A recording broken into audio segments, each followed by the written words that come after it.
사도행전 2장 42절부터 47절까지 우리 한 목소리로 같이 함께 합독하겠습니다. 그들이 사도의 가르침을 받아 서로 교제하고 떡을 떼며 오로지 기도하기를 힘쓰니라.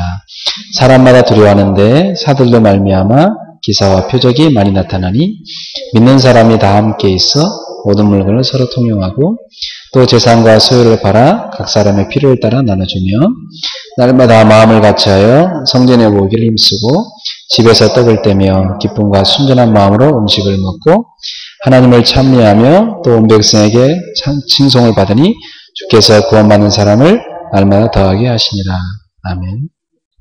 네, 오늘 저는 세상을 변화시키는 공동체라는 제목으로 말씀을 증거하겠습니다. 성경의 많은 믿음의 위인들은 굉장히 어려운 상황 속에서 승리했습니다. 그들의 힘으로는 도저히 벗어날 수 없고 극복할 수 없는, 이길 수 없는 환경들을 그들은 이겨냈습니다. 오늘 본문에 나와 있는 초대교회 성도들도 정말 지금 상상할 수 없는 엄청난 박해를 받았습니다. 그들은 늘 모이는데 목숨을 걸고 모여야만 됐어요.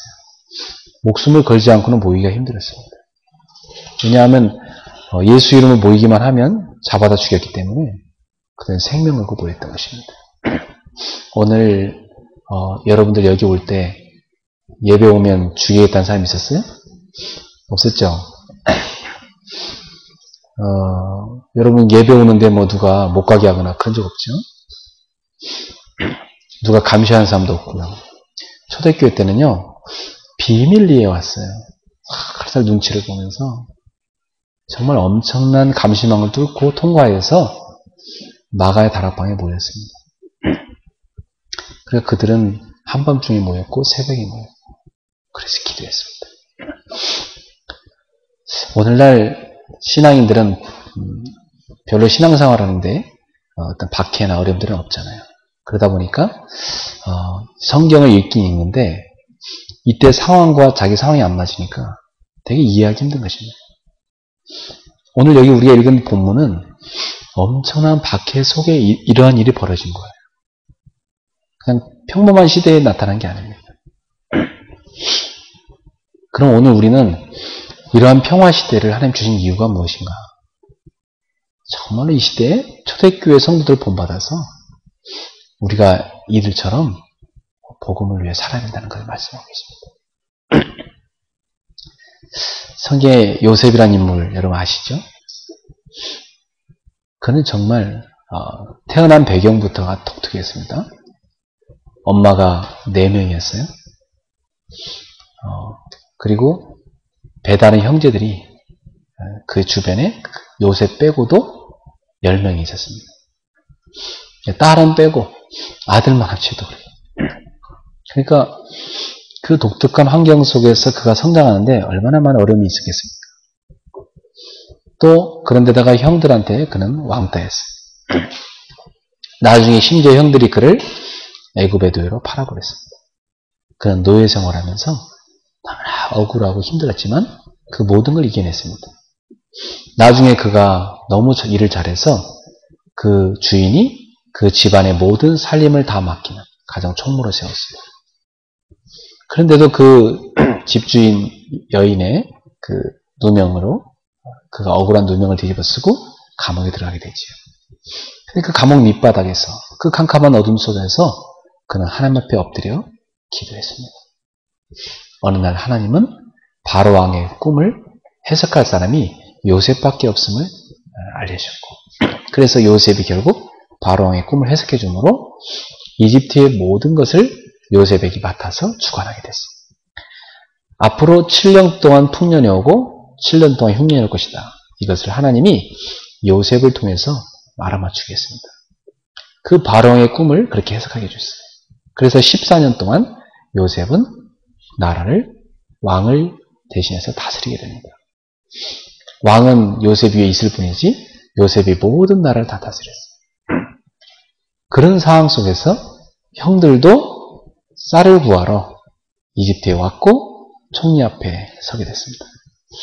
그때 요셉이요, 그 형들을 쳐다보는데 순간 울음이 왈칵 쏟아졌습니다. 그는 그걸 억제하고 참았습니다. 자기 동생을 쳐다보는데요, 울음이 나와서 견딜 수가 없었어요. 그는 방에 들어가서 방성대곡했다고 성경이 나옵니다. 얼마나 울었어요. 그러니까 바로 이 궁중이요, 막 떠들썩할 정도로 울었어요. 실컷 울고 나왔습니다. 그 형들은요, 가만히 쳐다보니까, 자기들은 쳐다보지도 못했는데 요셉이 가만히 쳐다보러 가니까, 가만히 보니까 자기 동생이에요. 형님들 나를 보십시오, 내가 요셉입니다. 깜짝 놀란 거죠. 다 바르르 떨고 있었습니다. 그때 요셉이 이런 말을 합니다. 창세기 45장 5절에 당신들이 나를 애굽에 팔았으므로 두려워하지 마십시오. 당신들이 판 것이 아니고 하나님이 나를 보냈습니다. 많은 생명을 살리기 위해서 하나님이 나를 보냈습니다. 나를 이집트에 보낸 것은 당신들이 아니고 하나님이십니다. 요셉은 한 가지 갖고 있었어요. 하나님께서 그를 통해서 하시고자 하는 일이 있다. 그게 창세기 37장 1절에 11절, 요셉의 가슴 속에 품고 있는 하나님의 언약이었습니다. 요셉을 통하여 하나님의 나라를 확장시킬 그 계획을 딱 붙잡았습니다. 요셉은 그가 노예로 가고 감옥 들어가고 결국 총리가 됐을 때 이 모든 과정을 하나님이 섭리하셨구나, 그렇게 깨달았어요. 그래서 그는 이렇게 고백한 겁니다. 하나님이 나를 보낸 것입니다. 이렇게 말이지. 여러분, 여러분의 과거에 대해서 여러분 어떻게 해석하십니까? 하나님이 여러분을 인도하셨습니다. 여기까지 도우셨습니다. 앞으로도 하나님이 요셉을 통해서 통치하실 것이었습니다. 요셉은 그걸 믿었고 인도받았습니다. 그렇다면 여러분도 앞으로 여러분의 인생을 하나님이 이끄실 것입니다. 그 믿음 안에 거하시길 바랍니다. 요셉은 그 힘으로 모든 걸 이겨냈습니다. 하나님이 나와 함께 하신다. 하나님이 나를 이끌고 계시다. 그 한 가지 믿음이에요. 모세와 여호수아가 출애굽의 사명을 감당했습니다. 모세는 자기 힘으로 출애굽을 시키려 했지만 도저히 감당하지 못했어요. 그래서 자기 힘으로 하다가 사람만 죽이고 살인자가 돼가지고 도망갔습니다.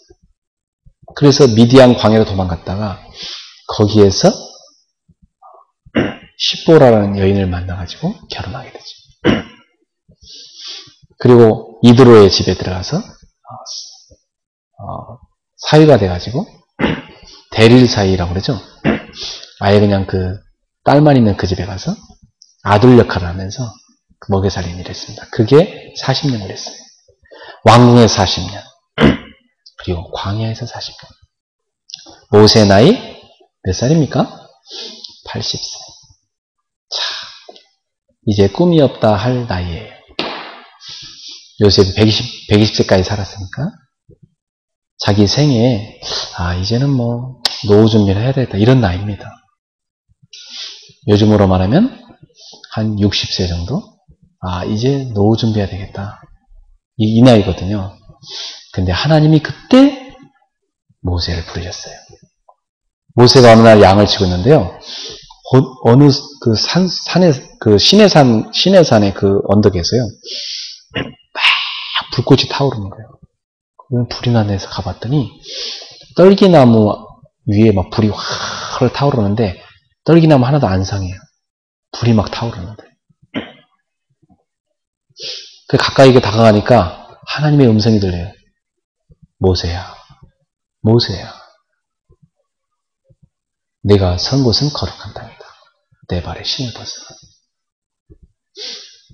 신발은 그 당시에 신분을 상징합니다. 그리고 그 신발을 벗게 하시고 주님이 주님 앞으로 나오게 하시죠. 그러면서 말씀하십니다. 나는 네 조상 아브라함의 하나님, 이삭의 하나님, 야곱의 하나님이다. 내가 내 백성의 고통을 들었다. 너가 가서 정녕 내 백성을 건져내야 될 것이다. 모세야, 내가 너를 보내겠다. 네가 가서 바로왕에게 얘기해라. 내 백성을 보내달라. 내 백성이 광야에서 하나님께 희생을 드려야 된다고. 희생제사, 피제사를 지내야 된다고 보내달라고 얘기해라. 그러기 출애굽기 3장 18절입니다. 그 언약을 다 모세한테 주시죠. 네가 가도 바로가 안 보내줄 거다. 그러나 내가 큰 기적을 행할 것인데 그제서야 그때 보내줄 것이다. 내가 강한 손을 들어서 그 바로왕을 친 후에 그때서야 보낼 것이고 그냥 보낼 것이 아니라 우리 내 백성 이스라엘 백성의 손에 많은 이집트인들이 손에 먹을 것들을 쥐어줘서 떡반죽 것들을 들고 그들이 나오게 될 것이다. 금은보화를 들고 나오게 될 것이다. 하나님 모세한테 그 말씀을 주셨어요. 그래서 하나님 약속대로 진짜 가서 이스라엘 백성들을 10가지 재앙을 통해서 이집트에 10가지 재앙을 내리고 건져냈죠. 그 건져낸 날, 양의 피를 바른 날 빠져나왔습니다. 430년간 애굽 생활을 청산하고 양의 피를 바른 날 이집트에서 빠져나왔습니다. 그날을 뭐라고 말합니까? 죽음의 사자가 넘어갔다고 했어요. 그 피를 보고 넘어갔다고 해서 그날을 유월절이라고 합니다. 그 유월절을 기억하며 지키라고 했어요. 그 유월절날 예수 그리스도께서 어린 양으로 십자가에 달려 돌아가십니다. 그 어린 양 예수의 피로 저와 여러분의 모든 죄가 씻음받았습니다. 그래서 지금 예수님은 그 피로 제2의 출애굽을 지키고 계신 것입니다. 우리를 통하여서 그 일을 하고 계신 거예요. 여러분 가문에 예수의 피를 바르는 순간 가문의 모든 재앙과 저주가 끝났습니다. 여러분의 심령에 그 피를 바르는 순간 여러분은 모든 죄와 저주, 사단의 권세에 빠져나왔습니다. 이것을 구원이라고 합니다. 이 구원의 축복을 날마다 여러분이 감사하며 사셔야 됩니다. 모세가 이스라엘 백성을 광야에서 이끌어 가는데요. 홍해를 하나님이 가르시고 그 광야길 가는 동안 목마르면 반석을 쪼개서 물을 내게 만들어 마시게 하시고 배고프다니까 하늘에서 이슬처럼 아침마다 만나를 내리셔갖고 그걸 먹게 하시고 또 저녁에는 메추라기 떼를 보내갖고 그 고기를 보내서 그 고기를 먹게 하십니다. 하나님은 이스라엘 백성들을 낮에는 구름기둥으로 햇빛을 가려주고 밤에는 불기둥으로 보여줬습니다. 너무나도 섬세하게 그 옷이 하나도 헤어지지 않도록 지켜주시고 기적의 기적 또 기적의 기적 계속 연속이었습니다. 그런데 모세가 이스라엘 백성을 이끌어가는 40년 동안 이스라엘 백성들은 계속해서 불평했습니다. 계속해서 그 백성의 지도자를 원망하고 불평했어요. 계속해서. 그래서 그들의 불평대로 다 광야에서 죽게 만들었어요. 자, 따라서 합시다. 입술대로 된다. 여러분 참 무서운 거예요. 민수기 10장에 보니까 하나님이 내가 그들의 입술대로 되게 했다고 그랬어요. 그들의 고백한 대로 되게 했다. 참 무섭죠? 네. 여러분 하나님의 말씀을 붙잡고 따라가셔야지 여러분의 생각으로 맞다트리다 이렇게 기준해갖고 불평 원망해보세요. 예. 완전히요 하나님의 언약에 떨어져 나와서 이상한 데로 갑니다. 하나님의 언약 백성은 하나님의 언약의 말씀을 붙잡고 믿음으로 따라가야 돼요. 그러면 하나님께서 그 앞에 홍해를 가르치고 그 앞에 광야길을 통과하게 하시고 그 앞에 요단강을 가르치고 그 앞에 여리고를 무너뜨리시고 그 앞에 가나안의 7 족속과 31명의 왕을 정복하게 하시고 그 앞에 해와 달도 멈추게 하셨습니다. 여러분 하나님은 우리 앞서 행하십니다. 그분은 말씀을 주시고 말씀을 따라오라 말씀하십니다. 여러분 말씀 따라가는 백성 되기를 축원합니다. 지난주 강단 말씀 잘 붙잡으셨어요? 나를 아신 하나님, 저는 많이 치유받았어요. 그 말씀 붙잡고. 제가 한밤중에 제 아내를 데리고 산에 올라가서 그 말씀 틀어놓고 들으라고 그랬어요. 그 말씀 다 듣고 나더니 제 아내가 그래요. 내가 불신하고 있었다고. 이렇게 말씀해. 하나님 다 주셨는데 내가 놓쳤다고. 그 말씀 딱 붙잡는 거 있죠. 힘이 난대요. 말씀 붙잡으니까. 그렇죠. 우리도 모르게 말씀 놓치면 불신앙에 빠져버립니다. 불신앙이 사람을 죽이는 거예요. 불신앙이 사람의 영혼, 정신, 육신 다 죽입니다. 불신앙에 빠지지 마세요. 여러분, 광야 40년 동안 언약 놓친 이스라엘 백성 그 광야에서 다 죽었습니다. 야, 무섭죠? 근데 그 가운데 살아남은 사람이 있어요. 누구예요? 여호수아와 칼렙. 여호수아와 칼렙은 하나님의 언약을 놓치지 않았어요. 환경 보고 언약 놓치지 않았어요. 자기 주변의 상황 보고 언약 놓치지 않았어요. 많은 청년들이 얘기합니다. 뭐 바뀐 게 있냐고. 부모님한테 얘기할 수 있죠. 아니 엄마는 그렇게 하나님 잘 믿으면서 뭐 된 게 있냐고. 그래 엄마가 기도한 하나님 뭘 되겠냐고. 그렇게 말할 수 있어요. 아직 못 봐서 그런 거예요. 정말로 여호수아 갈렙은요. 언약 붙잡을 때 하나님이 하신 걸 봤습니다. 그때 믿음으로 고백했어요. 예전에 모세의 입을 통해서 우리에게 약속한 자 가나안 땅, 그 약속대로 하나님이 주실 것이다. 분명히 너희 발바닥을 밟는 땅을 줄 거라 약속했다. 나는 그 말씀을 믿는다. 가나안 땅에요. 12지파가 정탐하고 왔는데요. 10지파 보고는요. 우린 다 끝났다 이거예요. 우린 이제 저들 앞에 가서 메뚜기 같은 존재밖에 안 된다는 거예요. 그때 사람들이 그 보고를 듣고 다 울면서 밤새도록 울었어요. 애굽에 매장지가 없어서 우리가 여기까지 와서 죽게 만드냐고. 억울하다고 하면서. 그때 여호수아 갈렙이 일어나서 옷을 막 찢었습니다. 이스라엘 사람들은요, 하도 말이 안 통하지 옷부터 찢고 얘기합니다. 옷을 찢으면서 하도 이렇게 답답하다 하면서 옷을 찢습니다. 옷을 찢고 얘기합니다. 저들은 우리의 밥이다. 저들의 신은 저들에게 떠났다. 하나님이 우리와 함께 하신다. 하나님이 우리에게 약속하지 않았냐. 나는 그 말씀을 믿는다. 하나님이 그걸 들었다고 그랬어요. 하나님이 그걸 들었다고 그랬어요. 여호수아 갈렙의 얘기를 내가 들었다. 내가 그들의 고백대로 여호수아 갈렙은 넥스트 제너레이션, 다음 세대를 데리고 가나안 땅에 들어가게 할 것이다. 그러나 불평한 나머지 모두는 그들의 입술의 고백대로 애굽에 다 매장할 것이다. 하나님 그렇게 말씀하셨어요. 그래가지고 거기서 그 불신앙의 고백 앞에 가데스 바네아에 가가지고 바로 가나안 땅 코앞에 있는데 다시 유턴합니다. 유턴한 목적이 뭐죠? 불신앙한 사람들 다 죽이려고. 광야에 다 죽이려고. 그들이 한 명도 안 남고 다 장사 지낼 때까지 돌렸습니다. 광야에서. 뺑뺑뺑뺑 돌렸어요. 다 장사 지내고 나서 그때 하나님이 다시 가나안 땅 들어가게 하십니다. 여러분, 하나님은 살아계시고 하나님은 우리 입술의 고백을 듣고 계십니다. 사랑하는 성도 여러분, 여러분 입술로 범죄하지 마세요. 믿음의 고백하세요. 저는 제일 싫어하는 게 있어요. 입술로 불신앙하는 사람. 생각으로 불신앙할 수 있어. 입으로까지 나오면 안 돼. 생각으로 불신앙할 수 있어요. 그러나 입으로 나오는 순간 그게 지구의 어느 한 곳에 돌아다닙니다.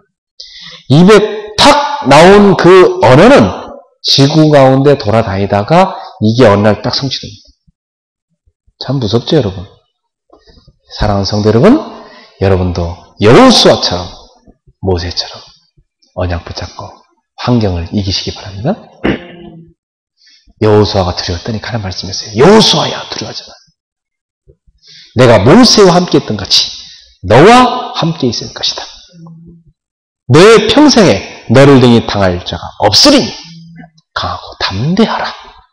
자라나오나 치우치지 말고 이 언약의 말씀을 굳게 붙잡으라. 그렇게 말씀합니다. 여호수아가요. 여호수아 24장에 보면 여호수아가 유언합니다. 자기 생에 다 나머지 유언하는데 뭐라는지 아세요? 나와 내 집은 오직 여호와만 섬겼노라. 자, 여호수아 처음부터 끝까지 단 하나의 불신앙 없이 딱 모세의 종이 되었고요. 말씀 딱 붙잡고 평생 그 말씀을 실현시키는 제자로 쓰임받았습니다. 그리고요, 자기 후대한테 하나님만 섬겨라. 나와 우리 집은 오직 여호와만 섬겼노라. 너희는 지금 이 시간에 이 가나안의 저 우상들을 섬길 것인지 하나님을 섬길 것인지 선택하라고 했습니다. 여호수아 칼렙은 하나님이신 언약을 붙잡았기 그 모든 환경을 이겨냈습니다. 사랑하는 성도 여러분, 오늘도 언약 붙잡으시기 바랍니다. 사무엘과 다윗, 여러분 잘 아시죠? 기도로 낳은 아들 사무엘. 그는 평생 하나님 앞에서 믿음의 사람이었습니다. 그가 어릴 때부터 깨어 기도했는데 사무엘상 3장 19절에 보면 사무엘이 입으로 말한 것 하나도 땅에 떨어뜨리지 않고 하나님이 다 성취했다고 말씀했습니다. 그러니까 선지자 중에 최고의 선지자로 쓰임받은 사람이에요.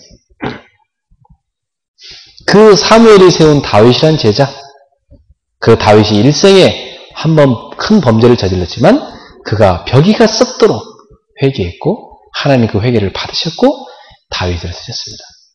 다윗을 들어서 하나님은 앞으로 장차 메시아 왕국의 모형을 보여줬어요. 이 다윗의 평생 소원이 뭐였냐?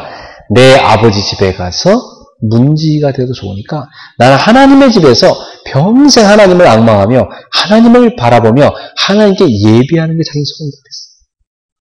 그래서 오케스트라를 만들어 놓고요.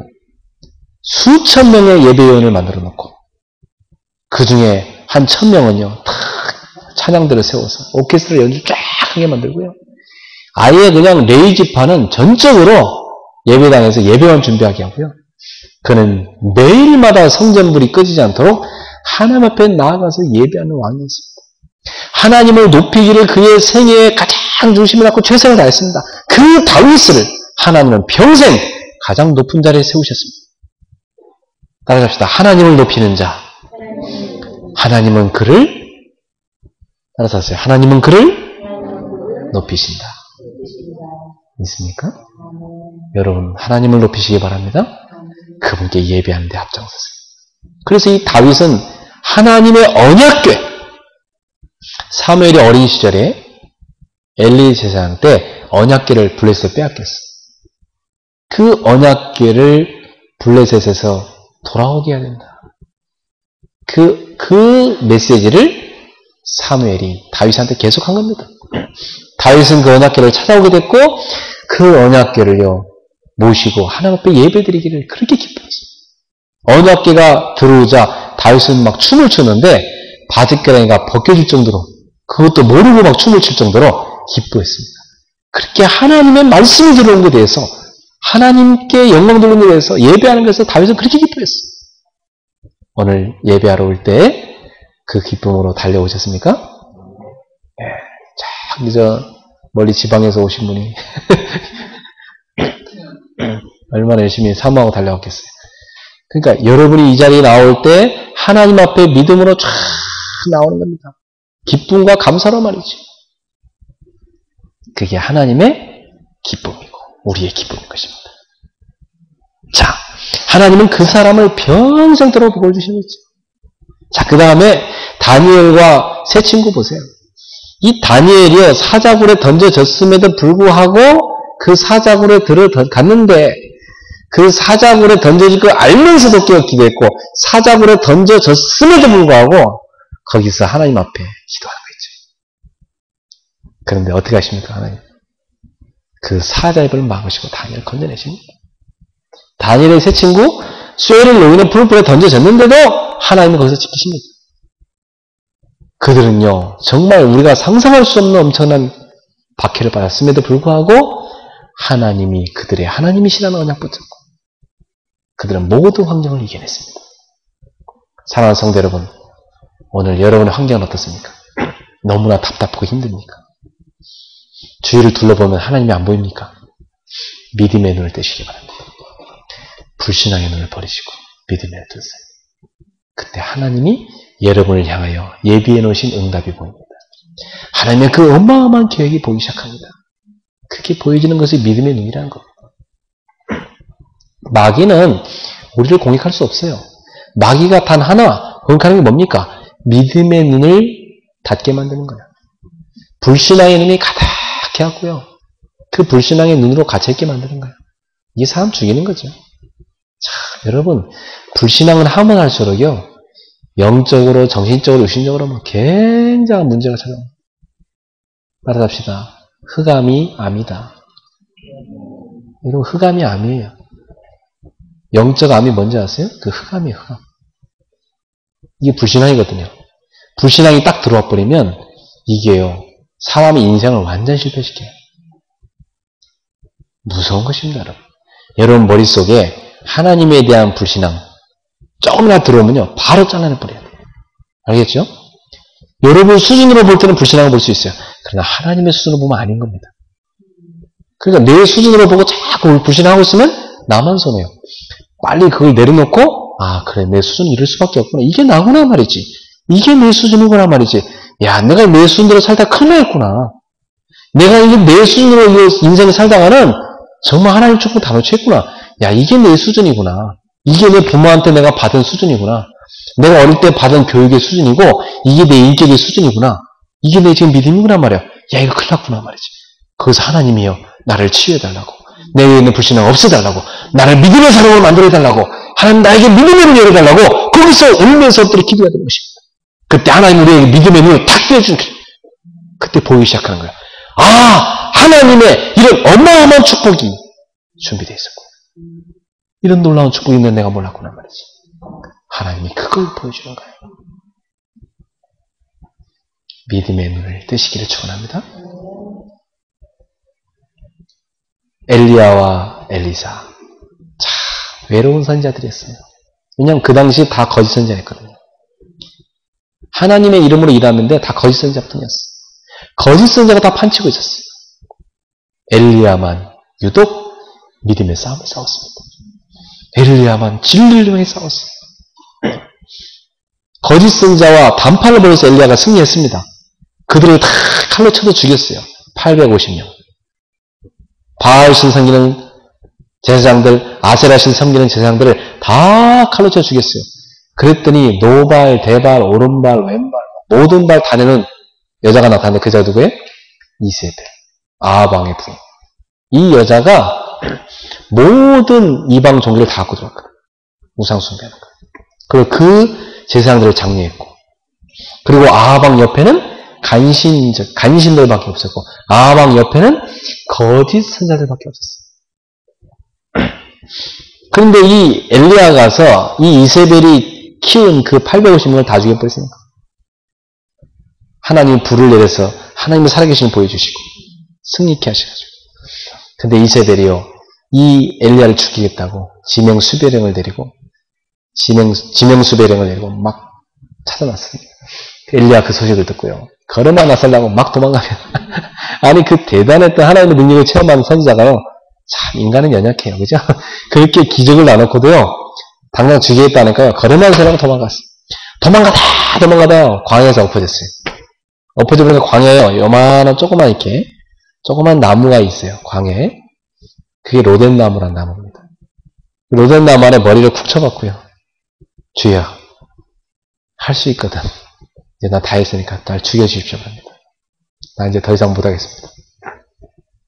그랬더니 하나님이 그날 밤에 천사를 보내시더니 엘리야에게 먹을 걸 주시고 마실 걸 주시고 다시 이렇게 세우십니다. 이렇게 세워갖고 엘리야를 들어 쓰는 거죠. 그래갖고 엘리야야, 힘을 얻어서 내가 명하는 산에 가라, 호렙에 가라. 내가 거기에서 너한테 이룰 것이다. 그래서 엘리야가요 40주야를 막 달려갑니다. 그리고 호렙에 이르렀는데요, 거기서 하나님이요 쫙 불 내리셔갖고 땅을 막 가르십니다. 거기를 지나가래요. 내가 이런 하나님이 아니냐 말씀하시면서, 너는 왜 너 혼자만 남았다고 하느냐. 엘리야가 여호와여, 내가 특심으로 했지만은 이제 나만 남았나이다. 그러니까 하나님이 엘리야야 어찌 너만 남았다고 하느냐. 너만 남은 게 아니다. 내가 7천인을 남겨놨다. 바알 우상 숭배에 무릎 꿇지 않은 참된 제자를 7천명 남겨놨다. 그 단어가 뭡니까? 렘넌트. 그 단어가 렘넌트. 7천을 남겨놨다. 저는 믿습니다. 21세기에도 하나님은 렘넌트를 남겨놨다. 남은 자. 바알에게 무릎 꿇지 않은 거짓 신앙이 아니라 참된 신앙을 고수하려고 하는 숨겨져 있는 7천 제자가 있다. 그들이 복음을 기다리고 있습니다. 저는 그 제자를 찾을 때마다 희열을 느껴요. 여기도 예비되어 있구나. 여기도 예비되어 있구나. 아, 여기도 예비되어 있구나. 하나님이 그 제자들을 찾아 세우십니다. 여러분들이 바로 그들을 이렇게 세울 일꾼인 거죠. 하나님이 여러분 먼저 이렇게 세우신 것입니다. 그들을 이렇게 세워야 되니까. 그래서 하나님이요 엘리야에게 얘기합니다. 가서 왕들을 바꿔라. 이스라엘 왕을 바꿔 세우고 아람의 왕을 바꿔 세우고 그리고 너의 후계자를 세워라. 그래서 엘리사를 찾아가서 엘리사가 바깥은 농부였는데 엘리사를 후계자로 세웁니다. 엘리사가요 4결이나 되는 소를요 다 잡아가지고요 그 쟁기는 다 부숴가지고요 그걸로 장작불로 해서 그 소 고기를요 만들어갖고 마을 사람 다 먹이고요 자기가 떠납니다. 그 농부가요 이제 하나님이라 떠나는 것입니다. 그래서 엘리야 선지자가 가는데 끝까지 따라갑니다. 엘리야가 곳곳에다가 뭘 만드는지 아세요? 곳곳에다가 제자 학교를 만들었어요. 그리고 엘리야가 가서 제자들에게 만나갖고 메시해주고 위로하고 메시해주고 하고 메시해주고 이 끝까지 따라갑니다. 엘리사가 끝까지 따라갔어요. 엘리야가 너 왜 자꾸 나 따라오냐? 그러니까 엘리사가 하는 얘기입니다. 스승님에게 있는 그 갑절, 스승님에게 있는 그 영감의 갑절을 나에게 주십시오. 그걸 주실 때까지 따라가겠습니다. 그래요. 네가 참 대단한 걸 구하는구나. 그러면서 네가 끝까지 따라오면 얻게 될 것이다. 그리고 엘리사는 엘리야가 회리바람을 타고 하나님께 들림받아 하나님 나라 가는 걸 봤습니다. 그리고 진짜로 엘리사는 갑절의 영감을 받습니다. 엘리야가 사역한 것의 2배를 엘리사가 사역합니다. 그래서 그 7천 제자를 엘리사가 계속해서 양육시킵니다. 시대를 살릴 일꾼을 키운 것이죠. 후대를 키운 것입니다. 미래를 대비해서. 바울이 그 얘기를 로마서 9장 11장에 또 합니다. 유대인이라고 다 유대인이 아니다. 유대인 가운데 하나님이 남겨놓은 자가 있다. 하나님께서 이 시대에 복음을 위해서 속가낸 자들이 있는 것입니다. 그래서 유대인 가운데 속가낸 게 기독교였습니다. 유대인 가운데 속가낸 거예요. 또 그 속가낸 사람들이 타락합니다. 또 복음을 떠납니다. 그래서 하나님이 중세교회에서 속가낸 게 개혁교회예요. 또 개혁교회가 가다가 또 타락합니다. 거기서 하나님을 속가낸 게 또 전도자들인 거예요. 그래서 시대마다 전도자들이 이렇게 갖고 전도자들이 온갖 박해 받으면서 복음운동을 했던 것입니다. 저는 21세기에도 하나님이 또 속가내기 원한다는 거 알고 있어요. 또 속가내기 원하십니다. 속가내는 거예요. 복음을 위한 사람. 많은 사람들이 교회를 다닙니다만 다 자기를 위해서 다닙니다. 다 자기를 위해. 오직 자기를 위해. 오직 나밖에 없어. 오직 우리 집밖에 없어. 오직 그것만 삽니다. 우상숭배입니다. 그건 기독교가 아닙니다. 그건 우상숭배입니다. 그건 종교생활입니다. 주님을 위하여. 복음을 위하여. 우리는 택함받은 하나님의 자녀입니다. 여러분이 복음을 위하여 부름받은 사람. 그래서 너희는 무엇을 먹을까, 입을까, 마실까 염려하지 말라. 그건 다 이방인들을 구하는 것이다. 하나님의 자녀는 무엇이 필요한지 하나님도 아신다고 그랬어요. 그러니 너희는 먼저 하나님의 나라를 구하라. 하나님의 의를 구하라. 그 다음에 이 모든 것을 너에게 더하시리라. 이 모든 것을 너에게 더하시리라. 믿습니까? 하나님 나라 의를 먼저 구하세요? 따라서 합시다. 우선순위를 바꾸자. 예, 우선순위를 바꾸기만 해도 돼요. 그게 신앙생활입니다. 항상 여러분이 복음을 위한 것이냐. 이것이 전도에 유익하냐. 이것이 선교에 유익한 것이냐. 이것이 하나님의 영광을 위한 것이냐. 이것이 주님이 기뻐하는 일이냐. 그렇다면 해가 돼도 그걸 선택하는 거예요. 그게 믿음입니다. 하나님의 뜻이 아닌데 굳이 그걸 선택하려고 한다. 그건 할수록 손해인 거예요. 여러분의 인생이 하나님 우선순위로 예수 그리스도 제일주의로 세워지기를 축원합니다. 그럼 하나님은 여러분을 가장 중요한 자리에, 응답의 자리에, 축복의 자리에, 세상을 정복하는 자리에 세워주신 것입니다. 증인의 자리에 세워주는 것입니다. 그래서 여러분 시대마다 엄청난 어려움이 닥쳐왔지만 그들은 언약 붙잡고 믿음으로 그걸 다 이겨냈습니다. 그들이 가졌던 믿음. 저는 오늘 그걸 여러분한테 소개하고 싶습니다. 바울과 디모데 초대교회 엄청난 어려움을 당했습니다. 그들은 예수 때문에 엄청난 공격을 받고 돌에 맞고 박해받고 감옥 갇히고 정말 그들이 당한 고난은 우리가 정말 형언할 수가 없어요. 그런데 그런 모든 어려움 가운데 이들이 어떻게 그 시대를 이끌 수 있었는가? 그 어려움이 있는데 어떻게 그들이 그 세상을 변화시켰던 것인가? 아니 그런 어려움 가운데 그들이 어떻게 그 환경을 정복한 것인가? 세 가지 갖고 있었기 때문에 세 가지 갖고 있었어요. 지금 제가 여러분한테 간증한 이 성경에 있는 믿음의 위인들 이 사람들은 한 명도 빠짐없이 세 가지를 다 갖고 있었어요. 그걸 여러분 갖고 우리 새로 시작해야 되겠습니다. 오늘 하나님께서 우리에게 새로운 예배처를 주셨어요. 이제 여러분이 채워야 될 빈자리가 너무나 많아졌어요. 이 넓은 빈자리 다 채우십시오. 네, 차고 넘치도록 말이에요. 하나님이 하시죠. 하나님이 하시는 것입니다. 그런데 누구를 통해 하시느냐? 믿는 자를 통해서 하십니다. 그리고 이 세 가지를 가진 자를 통해 하십니다. 첫 번째, 뭘 가진 자인가? 초대교회 공동체는 세상을 변화시킬 수 있는 언약을 갖고 있었다. 라는 사실. 언약이 뭡니까? 언약이란 하나님과 하나님 백성 사이의 약속을 말합니다. 성경은 약속의 책입니다. 언약의 책입니다. 하나님은 하나님의 백성에게 끊임없이 약속하시는 분입니다. 우리는 언약의 백성입니다.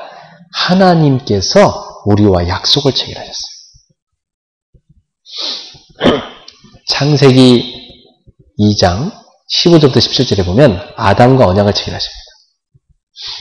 이 에덴 동산의 모든 거 다 너 해라. 그러나 한 가지 선악을 알게 한 나무 실과는 먹지 마라. 그걸 먹으면 너는 반드시 죽는다. 그게 무슨 말입니까? 에덴 동산 가운데에다가 딱 선악과와 생명나무를 놓고 하나님은요, 그걸 쳐다보면서 하나님을 기억하라는 거예요. 그 생명나무를 쳐다보면서 너의 생명이 하나님께 있음을 기억하라는 거예요. 그리고 그 생명 과실을 먹으면서 영생하라 이거예요. 그 생명나무는 곧 오실 예수님을 상징하는 것이에요.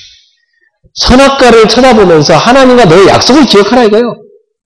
약속의 상징물입니다. 그래서 그 선악과를 바라보면서 우리는 하나님의 자녀, 하나님 우리 아버지, 우리 하나님 백성, 하나님 우리 하나님, 이걸 늘 기억하라는 것이었어요. 그 약속을 어기지 말라는 거였어요. 그런데 사단이 와서 창세기 3장에 보니까 뭘 시험합니까? 그 약속을 어기도록 시험합니다. 참, 사단이요, 하나님과 약속을 어기도록 시험하는 거 있죠. 지금도 여러분을 넘기는 건 간단합니다. 마귀는 와서 여러분이 언약도 못 지게 만드는 겁니다. 여러분, 인간이 그 약속을 어기고 타락합니다. 그게 창세기 3장이에요. 그때부터 인간의 영적인 눈이 어두워져 버립니다. 육신의 눈이 밝아지고 죄악의 눈이 밝아집니다. 그래서 고통 가운데, 수고와 땀 가운데, 실패 가운데, 재앙 가운데 삽니다. 인간 때문에 땅의 모든 만물이 저주받아 버렸습니다. 가시는 뭐 엉키를 내고 인간은 고통 가운데 살게 된 것입니다. 가정, 서로 사랑해야 될 그 가정이, 부부가요, 서로 사랑해야 되는데, 남편은 아내를 원망하기 시작했고, 아내는요, 남편 탓을 하기 시작했고, 그리고 여자는 막 남편을 집착하고 남자는 여자를 막 다스리려고 그러고 역기능적인 가정으로 가버렸어요. 그리고 아들을 낳는데요, 형 가인의 동생을 돌로 쳐 죽이고 형제끼리 죽이고요, 시기하고 질투하고. 여러분 이런 가정이 얼마나 많은지 몰라요. 형제끼리 있는지 가보세요. 가서 물어보세요. 동생한테 형이 좋냐고. 실제로는 되게 미워합니다. 형이니까 좋아해야 되죠. 이런 정도지. 동생을 사랑하냐고. 무슨 사랑은요. 저놈이 나보다 늘 엄마 아빠 사랑 독차지해버리고 늘 밉다고. 이런 사람, 이런 형제가 얼마나 많은지 몰라요. 그러니까 가정이요. 부부도 뭘 사랑입니까? 그냥 사는 거지. 다 그렇습니다. 막 거의. 이게 사단이 완전히 가정을 다 뭉개버린 거예요. 이게 창세기 3장입니다, 여러분. 그 재앙과 저주가로 사람들이 살아갑니다. 그러면서 하나님 놓치고 다 우상숭배합니다. 하나님 안 섬기고 우상숭배하니까 인간이 어떻게 됩니까? 인간이 정신문제 올 수밖에 없죠. 아니, 자기 아버지 놓치고 옆집 가서 아버지라고 부르고 있는데 정신문제 아니야, 그거? 정신문제지. 잘 될 리가 있습니까? 계속 실패 찾아오는 겁니다. 그러니 뭐 남는 건 병밖에 없고 인생이 다 그러다 오늘 죽는 것입니다. 그 후대 그대로 살아갑니다. 부모가 간 그 길. 그게 인생의 저주요. 그러다 지옥 가는 거예요. 그 인생의 저주라니까요. 그 재앙 저주에서 하나님 너를 뽑아내신 겁니다. 그걸 구원이라 합니다. 어떻게 건져내셨어요? 창세기 3장 15절에 여자의 후손이 와서 뱀의 머리를 부서뜨릴 것이다. 그리고 너를 건져낼 것이다. 바로 예수 그리스도를 약속한 겁니다. 보라, 처녀가 잉태의 아들을 낳으니 그 이름을 임마누엘이라 하리라.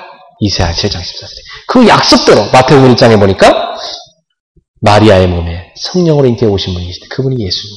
원죄가 없이 하나님의 아들로서 오셔가지고 저와 여러분의 모든 죄를 짊어지고 재앙과 저주를 다 짊어지고 우리의 연약함을 다 짊어지고 우리의 질병까지 다 짊어지고 십자가에서 그분이 다 끝내버리신 것입니다. 마태복음 8장 17절에 우리의 연약함과 우리의 질고와 질병을 그분이 다 담당하셨느니라. 다 끝내버린 거예요. 요한복음 19장 30절에 예수님께서 십자가상에서 하신 마지막 말, 다 이루었느니라.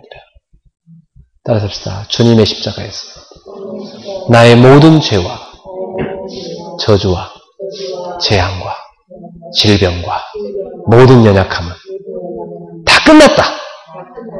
믿습니까? 끝나버린 거예요. 오늘 그 언약을 딱 붙잡아야 됩니다. 그걸 언약이라고 그래요. 아, 인간이, 아담이 그 언약을 파괴해가지고 하나님과 언약이 끊어져가지고 인간은 실패할 수밖에 없게 되는데 마지막 아담, 다시 오신 아담, 누굽니까? 예수께서 오셔가지고 우리를 하나님과 관계를 회복시킬 수 있다. 예수님의 십자가 언약을 통해서 하나님과 우리의 관계를 회복시켜가지고 이제는 예수의 이름으로 예수를 믿기만 하면 예수의 이름으로 우리는 하나님의 자녀가 되고 하나님은 우리의 아버지가 되게 만드신 것입니다. 그래서 요한복음 1장 12절에 영접하는 자, 곧 그 이름 믿는 자는 하나님의 자녀가 되는 권세를 주셨느니라. 요한일서 5장 12절에 하나님의 아들이 있는 자는 생명이 있고 아들이 없는 자는 생명이 없느니라. 여러분에게 그리스도를 보내주신 겁니다. 오늘 그 그리스도를 붙잡는 순간 하나님의 자녀가 되게 하신 것입니다. 약속의 회복, 언약의 회복, 그 이름이 그리스도입니다. 그래서 고린도전서 15장 45절에는 첫사람 아담은 산영이 되었지만 죽었지만 마지막 아담은 살려주는 영이 되셨어요. 우리를 살렸다고 말씀했습니다. 그래서 요한계시록 3장 10절에 볼지어다 내가 문 밖에 서서 두드리니 누구든지 내 음성을 듣고 문을 열면 내가 그에게 들어가 그와 더불어 먹고 그는 나와 더불어 먹으리라. 주님이 우리 마음 안에 성령으로 들어오시기를 원하고 계셔서 문을 두드리고 있다고 그랬어요. 그래서 요한복음 14장 16절에 보니까 보혜사 성령을 보내줄 텐데 그가 너희 속에 영원히 갈 것이다. 요한복음 14장 26절에 그가 너에게 모든 걸 가르치고 내가 내게 말한 모든 걸 생각나게 해줄 것이다. 고린도전서 12장 3절에 보니까 성령이 아니고는 예수를 주라 시인할 자가 없다. 여러분은 예수를 주로 믿습니까? 로마서 10장 9절 네가 말하는 내 입으로 예수를 주로 시인하고 하나님께서 그를 죽은 자 가운데 살리신 것을 네 마음에 믿으면 구원을 얻으리라. 여러분 예수님을 주로 그가 나를 십자가에 죽으시고 부활했음을 믿고 구원을 받은 줄로 믿습니다. 그 순간 성령이 우리 안에 들어오신 것입니다. 우리는 성령의 사람이 된 것입니다. 성령이 우리 안에 함께 계십니다. 이 사람이 바로 누구냐? 하나님과 언약이 회복된 사람입니다. 따라갑시다. 나는 언약 백성입니다. 언약 백성. 기억해야 돼요. 초대교회 성도들은 이 언약을 가지고 있었습니다. 그들이 가진 언약이 뭐였어요? 사도행전 1장 1절. 데오빌레요. 내가 먼저 쓴 글에는 누가가 사도행전 쓰기 전에 먼저 쓴 글이 뭐예요? 누가복음. 누가복음의 내용이 뭐예요? 예수가 그리스도시다. 하나님의 아들이시다. 예수님이 바로 너를 죄와 사망에서 해방시키신 그리스도시다. 예수님이 바로 너를 모든 재앙과 저주에서 건져내신 그리스도시다. 예수님이 바로 너를 저 사망에서 생명으로 옮기신 그리스도시다. 예수님이 바로 사단의 권세를 멸하시고 그 흑암의 권세를 건져내신 그리스도시다. 그 얘기를 누가복음에 썼다 이 말이에요. 이걸 딱 붙잡고 있었습니다. 오늘 예수님이 여러분 인생 모든 문제 결자 그리스도심을 붙잡으시기 바랍니다. 그리고 사도행전 1장 3절에 하나님 나라의 이름을 말씀하셨다고 했어요. 예수님이 부활하시고 나서 40일 동안 하늘로 바로 가지 않으시고 40일 동안 남으셔서 제자들에게 누누이 강조하고 설명한 것이 있는데 그 주제가 뭐요? 하나님의 나라. 그 하나님의 나라의 왕이 누구십니까? 예수 그리스도. 그 하나님의 나라의 백성이 누굽니까? 우리들입니다. 그 하나님의 나라를 이루기 위해서 일꾼으로 부른 바에서 누굽니까? 우리들인 것입니다. 제자들인 것입니다. 그래서 그 제자들에게 명령하신 거예요. 너희는 가서 모든 민족으로 제자 삼으라. 만민에게 복음을 전파하고 병든 자에게 소년자 치유하고 귀신을 쫓아내고 사람들을 치유하라. 요한복음 21장에 내 어린 양을 먹이라. 여러분 그것이 바로 주님 우리한테 명령합니다. 그게 하나님 나라입니다. 하나님 나라 이 땅에 세워지다가 완성되어 영원 하나님의 나라에 우리 들어가게 되는 것입니다. 지금도 여러분이 그 하나님의 나라를 이루는 사람입니다. 여러분의 사업체가 뭡니까? 하나님의 나라요. 여러분의 집이 뭐요? 하나님의 나라요. 믿습니까? 여러분 발걸음 속에 하나님의 나라가 세워집니까? 하나님의 통치가 임합니까? 하나님이 역사하십니까? 여러분의 발걸음 속에 하늘 군대가 동원됩니까? 여러분 발걸음 속에 왕이신 주님 임하십니까? 그러면 그 현장의 흑암성은 다 무너지는 것입니다. 하나님의 뜻이 이루어지는 것입니다. 하나님의 계획이 이루어지는 것입니다. 우리가 그 백성으로 부름받았어요. 하나님의 나라. 생각만 해도 기쁜 거예요. 이 언약 붙잡으세요. 이것을 위하여 너희에게 힘이 필요하다. 그러니까 아버지께서 약속한 걸 기다려라. 아버지께 약속한 게 뭐죠? 보혜사 성령을 보내줄 것이다. 너희가 몇 날이 못 되어 성령을 세례로 받을 것이다. 성령의 세례를 받을 것이다. 성령을 선물로 받을 것이다. 오직 성령이 너희에게 임하시면 너희가 권능을 받고 예루살렘과 온 유대와 사마리아와 땅끝까지 이르러 내 증인이 되리라. 사도행전 1장 8절. 성령 충만을 약속했습니다. 여러분 그 약속을 붙잡고 기도하세요. 주여 나의 영혼을 성령으로 충만하게 하소서. 주여 나의 마음과 생각을 성령으로 가득 채우소서. 주여 나의 모든 세포 하나하나까지 내 골수와 뼛속까지 내 모든 혈액 속에 내 모든 세포 조직 속에 성령을 충만하게 하소서. 그리고 나의 발걸음 속에 성령의 역사하옵소서.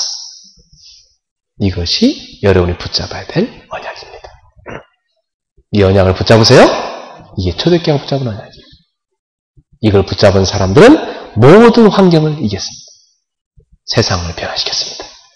두 번째, 초대교회는 세상을 변화시킬 수 있는 힘을 갖고 있었습니다. 그 힘이 무엇이었을까요? 그들은 한마음이 됐습니다.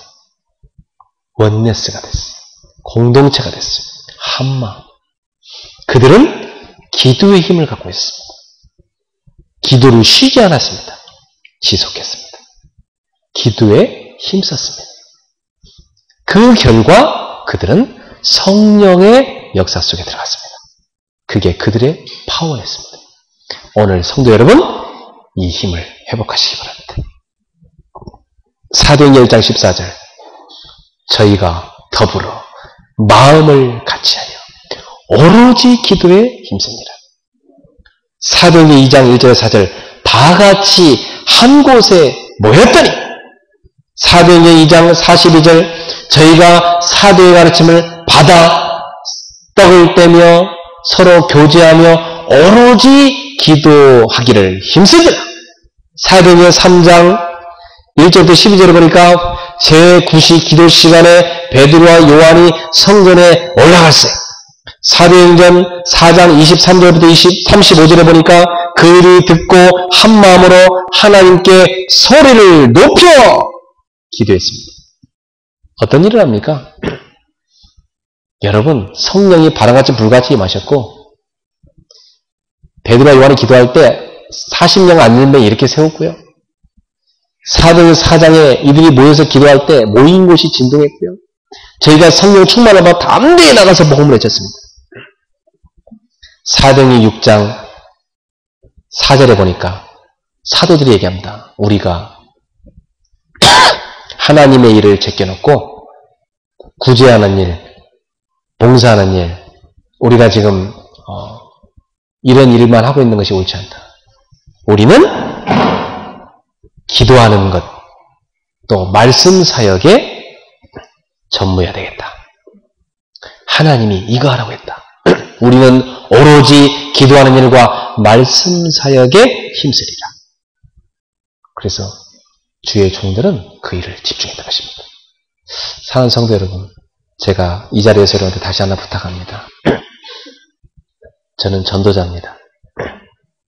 저는 복음을 전하는 일을 하라고 여러분에게 보냈습니다. 그리고 주님이 저를 곳곳에 또 보낼 것입니다. 여러분이 저한테 한 가지만 도와주세요. 제가 마음껏 복음 전할 수 있도록. 제가 복음 전하는데 여러분이 계속 그것만 도와주세요. 세계를 살릴 수 있도록. 그러면 하나님이 여러분을 크게 쓰실 겁니다. 그게 하나님이 여러분을 축복하시고자 하는 기회입니다. 그걸 도와주시면 됩니다. 네, 제 아내도 그걸 도와주라고 하나님 저한테 붙였어요. 우리 집사님들도 그 일을 도와주라. 우리 원장님도 그 일을 도와주라. 그래서 여러분께 부탁드립니다. 제가 마음껏 복음 전할 수 있도록 여러분을 위해서 기도해 주시고 여러분이 교회 모든 일을 다 해나가십시오. 그러면 됩니다. 그래서 이제 강남에도 여러분 맡은 일들 다 좀 제대로 해주시고 또 코니스에도 우리 일꾼들이 이제 역할들 다 분배할 겁니다. 각자 하나씩 맡아서 하도록. 그리고 이제는 대표기도도 제가 하지 말고 여러분이 하셔야 돼요. 여러분이 사회도 보고 여러분이 찬양도 인도하고 여러분이 다 준비도 하고 이제 앞으로 그렇게 해나갑시다. 그래서 저는 마음껏 복음 전하는 거 그리고 기도하는 거 이것만 하도록. 저는 새벽마다 여러분을 위해 기도합니다. 저는 밤마다 여러분을 위해 기도합니다. 그리고 세계복음만을 위해 기도합니다. 그리고 저는 말씀 전하는 것에 전무합니다. 곳곳에 들을 사람이 너무 많기 때문에. 그게 초대교회였습니다. 그때 말씀이 완성해졌다고 그랬고 허다한 우리가 이 복음 앞으로 돌아왔다고 말씀했습니다. 사도행전 7장 59절에서 60절에 보니까 자기를 향해서 돌을 던지는 사람들을 향하여 스데반이 이렇게 기도합니다. 주 예수여 내 영혼을 받으시옵소서 하고 무릎을 꿇고 크게 불러 이르되 주여 이 죄를 그들에게 돌리지 마옵소서. 이 말을 하고 자니라. 여러분 초대교회 집사님들은요 돌 던지는 사람들을 위해서도 기도했습니다. 이게 믿음의 사람들이었어요. 사도행전 9장 10절부터 11절에 보니까 사도 바울이 뒤집어진 그때 하나님이 사도 바울을 부르신 그때 다메섹에 아나니아라는 제자가 있더니 주께서 환상 중에 불러 이르되 아나니아야 아나니아야 하시거늘 대답하되 주여 내가 여기 있나이다 하니 주께서 이르시되 일어나 집가라는 거리로 가서 유다의 집에서 5 사람 사울이라는 사람을 찾으라 그가 기도하는 중이니라. 오늘 여러분이 아나니아 같은 축복을 있기를 바랍니다. 여러분이 어느 날 중요한 순간에 하나님께서 사도 바울과 같은 중요하게 쓸 제자를 딱 불러가지고 누구한테 붙일 것인가? 이 사도 바울과 같은 전도자를 누구한테 붙일 것인가? 그때 하나님이 기도하는 아나니아야 부르신 겁니다.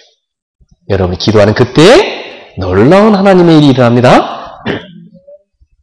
사도행전 10장 2절에 보니까 고넬료라는 사람이 경건하여 온 지방과 더불어 하나님을 경외하며 백성을 많이 구제하고 하나님께 항상 기도하다니 그랬어요. 고넬료라는 이방인이 항상 기도하는 사람이었어요. 하나님 앞에. 하루는 제9시쯤 되어 환상 중에 밝히림에 하나님의 사자가 들어와 이르되 고넬료야 하니. 오늘 여러분이 기도하는데 고넬료야 오경아 하는 이는 하나님의 음성을 듣기를 예수님을 축원합니다. 방수가 하나님의 음성을 듣기를 바랍니다. 믿습니까? 언제? 기도하는데. 그러더니요 하나님이요 욥바의 시몬이라는 사람의 집에서 머물고 기도하는 베드로를요 움직이십니다. 그래갖고 사도행전 10장 9절에 보니까 이튿날 그들이 길을 가다가 그 성에 가까이 갔을 때 바로 하나님의 말씀을 받은 이 고넬료의 부하들이 그 종들이 하인들이 베드로의 집에 가까이 왔다 그 말이에요. 그때 베드로가 기도하려고 지붕에 올라가니 그 시각은 제 6시더라. 그 다음날 베드로가요 시몬의 집에 올라가서 기도하는데 하나님이 고넬료의 하인들을 보내갖고요 베드로를 딱 청하는 거예요. 그래 베드로가 가봤더니요 세상에 고넬료가 이런 얘기를 하는 거예요. 사도님 어서 오십시오. 저와 저의 온 집이 하나님께서 사도님을 통해서 우리에게 주시겠다고 하신 그 말씀을 받으려고 하나님의 말씀을 받으려고 우리가 다 말씀 앞에 모였나이다. 할렐루야. 오늘 여러분이 말씀 앞에 모였습니다. 말씀 앞에 모였습니다. 마음 삐뚤어진 거 펴고 앉으세요. 말씀 앞에 모였습니다. 여러분 마음속에 불신앙 펴고 앉으세요. 말씀 앞에 앉았습니다.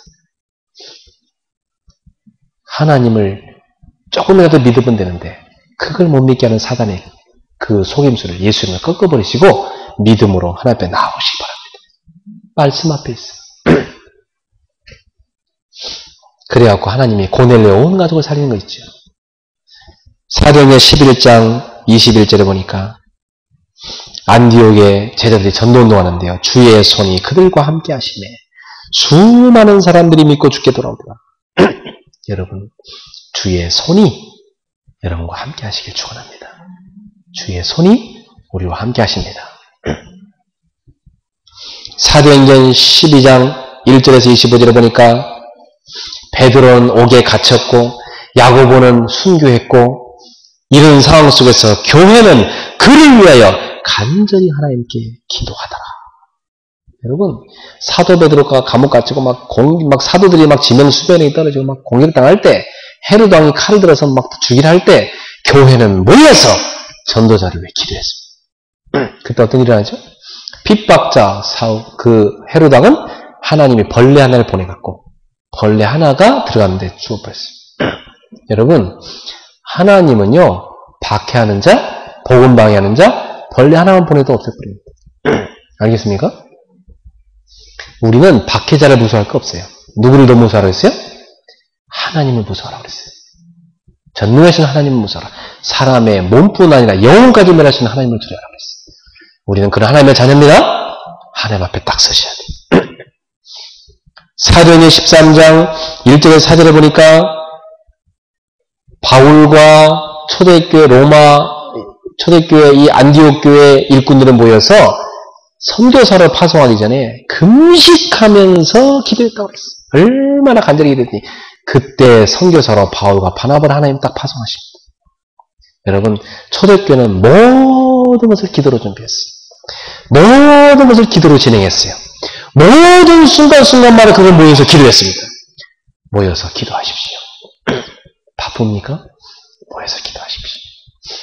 여러분 깨어 기도하길 축원합니다. 여러분 기도하시기 바랍니다. 하나님은 기도하는 곳에 사십니다. 기도하는 곳에 사십니다.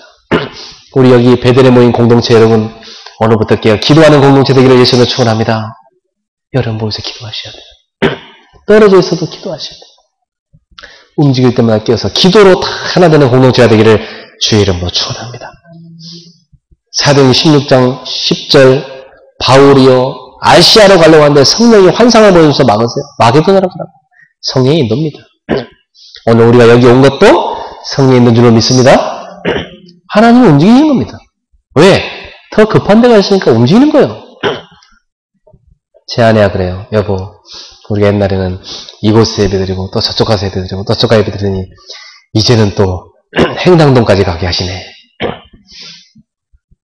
근데 하나님이 왜 그렇게 움직이게 했을까? 지역지역의 흑암을 꺾으라고 그러는 것 같아. 그런 것 같다. 곳곳을 흑암을 꺾으라. 이제 이 행당동의 흑암을 무너뜨립시다. 압구정에 든든하게 지기에 섰으니까 여기 흑암을 꺾읍시다. 여기 하나님 나라를 세워야 돼요. 하는 뜻이에요. 계속해서 지역을 살리라는 거예요. 사도행전 16장 13절 16절에 보니까 바울은 전도하러 가서 뭐부터 찾습니까? 기도할 곳부터 찾았습니다. 사랑하는 성도 여러분, 직장 가면 기도할 곳부터 찾으세요. 여러분 학교 가서 기도할 곳부터 찾으세요. 여러분 움직일 때 기도부터 하고 하세요. 그럼 여러분이 할 수 있는 것보다 더 잘할 수 있습니다. 여러분이 힘으로 할 수 있겠죠, 물론. 그것보다 더 잘할 수 있습니다. 여러분 머리도 공부할 수 있겠죠? 그 머리보다 더 공부 잘할 수 있습니다. 하나님께 기도하시기 축원합니다. 여러분이 머리에서 사람 만날 수 있죠? 기도할 때 생각지도 못한 더 큰 축복의 만남이 있습니다. 기도하기를 바랍니다. 그래서 초대교회는 세상을 변화시킬 수 있는 힘이 있었다. 그게 뭐느냐? 그들은 한 마음이 되었다. 그들은 하나가 되어 기도했다. 날마다 기도했다는 것입니다. 그리고 그들은 성령의 역사 속에 들어갔습니다. 이게 그들이 누린 힘이었어요. 세 번째, 초대교회 공동체는 세상을 변화시킬 수 있는 시스템을 갖고 있었습니다. 그 시스템이 뭡니까? 바로 복음을 전파하는, 복음의 통로가 되는 시스템을 갖고 있었습니다. 초대교회 성도들은 자기들의 집이 바로 교회였습니다. 초대교회 성도들은 자기들의 사무실이 교회였습니다. 초대교회 성도들은 자기들의 학교가 교회였습니다. 초대교회 성도들은 자기의 사업처가 교회였습니다. 현장 교회였어요. Field Church. 그 현장의 교회를 세워놓고 그들은 거기에서 복음의 통로가 됐습니다. 주님, 우리 집을 통하여 복음이 흘러들어가서 우리 가문에 가게 하시고, 주님, 우리 집을 통하여 복음이 흘러가서 이웃집에 가게 하시고, 주님, 내 사업체에 복음이 흘러가서 저 많은 사람을 살리게 해주옵소서. 이게 그들의 삶이었어요. 그러니 사도행전을 읽어보니까 세 가지가 늘 나와요. 제자가 나오고, 제자의 집이 나오고, 그 집에 사람들의 모임이 나옵니다. 이게 사도행전에 나오는 공통점이에요. 사도행전 읽어보면 마가다락방부터 시작해서 계속해서 나옵니다. 루디아의 집, 브리스길라 부부의 집, 야손의 집, 다 뭡니까? 집 나오고, 제자 나오고, 거기 모임 나왔습니다. 여러분 가는 곳마다 요 축복을 받으세요. 그래서 예수님은 세계복음을 알 수 있도록 사도를 남기셨고 70인 평신도 제자를 남겼습니다. 그리고 바울도 예수님을 본받아서 로마서 16장의 일꾼을 남겼습니다. 그게 세계복음 방법이었어요. 여러분도 이 시스템을 세우세요. 그게 세상을 변화시키는 방법입니다. 여러분의 인생을 마치고 떠날 때 그 시스템을 남기고 왔어요. 제자의 시스템. 엘리야처럼 말이죠. 모세처럼, 사무엘처럼, 바울처럼 그 축복을 받기를 바랍니다. 결론을 맺겠습니다.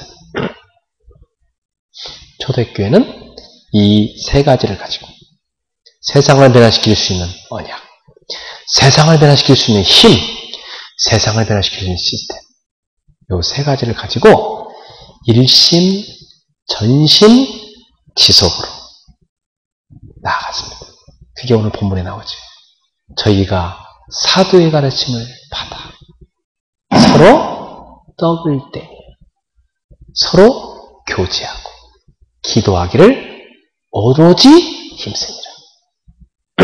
이게 초대교회였어요. 그래서 내 거니까 완전히 하나 돼갖고 원네스들 내 거니까 완전히 서로 하나 돼가지고 더불어 마음을 같이 해서 성전에 있든 집에 있든지 서로 교제하면서 한마음 한뜻이 돼가지고 찬양했습니다. 그때 주변 사람들이 그들을 칭송했습니다. 날마다 주께서 구원받은 사람 다 하겠다고 했어요. 이게 초대교회 공동체였습니다. 사랑하는 성도 여러분, 세상을 변화시키는 공동체였어요. 우리도 이 세 가지 비밀을 가지고 일심, 전심, 지속 로 나아가기를 축원합니다. 여러분 마음이 흩어지면 안 돼요. 일심, 그리고 우리 모두가 하나 돼야 돼요. 전심, 그리고 지속. 우리가 복음을 위해 지속해 나갈 때 하나님 역사나 흑암은 다 무너지게 되어 있습니다.